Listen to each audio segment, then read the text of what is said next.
Persecution. Imagine not a single day goes by when you don't fear for your life. You no longer see or have fellowship with other Christians because that would be too dangerous. Your neighbors, your colleagues, and even your own relatives mock you and avoid you because of your faith. You live knowing that at any moment you might be evicted and lose everything, all because something which hasn't even been proven. This is the situation in which many Jewish Christians found themselves in after the Great Fire of Rome.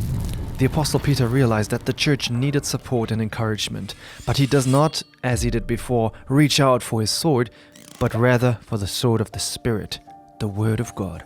Silas, who has now time on his hands as his companion in faith, Paul, is in prison, helps Peter to deliver his first letter. The first letter of Peter particularly talks about one thing: suffering.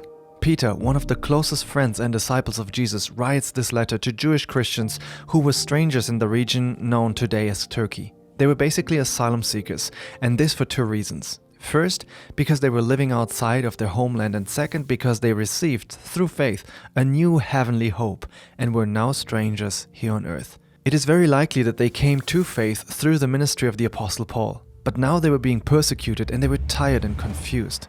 And that is why this letter has a double purpose. First, to show that, yes, Paul and Peter had the same foundation of faith. And second, to help these Christians persevere through persecution and not to rebel. For this task, there was hardly anyone better suited than the Apostle Peter himself. If Paul is the apostle of faith and John the apostle of love, then Peter is the apostle of hope. And that is exactly what he's giving the believers here. Hope.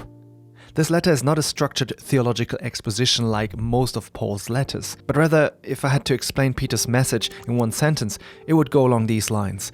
Believers should become aware of their position, properly assess the situation, and accept it in obedience and humility.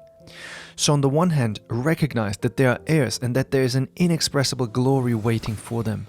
And on the other hand, show empathy, as the persecution they were going through was fairly difficult. Yet God would specifically use these difficult times so His own would learn obedience and humility, and for others, the unbelieving world, to be amazed.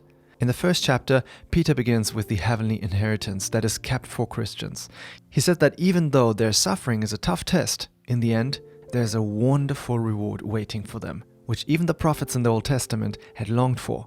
And he shows that his high position must also be reflected in their behavior.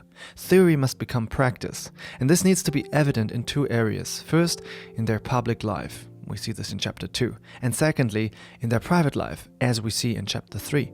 Both times Peter presents Christ as the perfect example who we should imitate. Going on to chapter 4 and 5, Peter changes his point of view. It's no longer about the present life, but about the future one. He reveals more of the terrible coming judgment, but also shows that it will begin in the house of God, that is, with the believers. On the other hand, there will be an amazing reward for those who are still holding Christians together through these tough times, namely those who take care of one another and do the work of a shepherd. At the end, he encouraged them again by saying, "Cast all your cares upon him, and believe me, he cares for you. Do not let the devil tear you down. Stand firm. We are all in the same boat, only for a short time. For soon there will be eternal glory."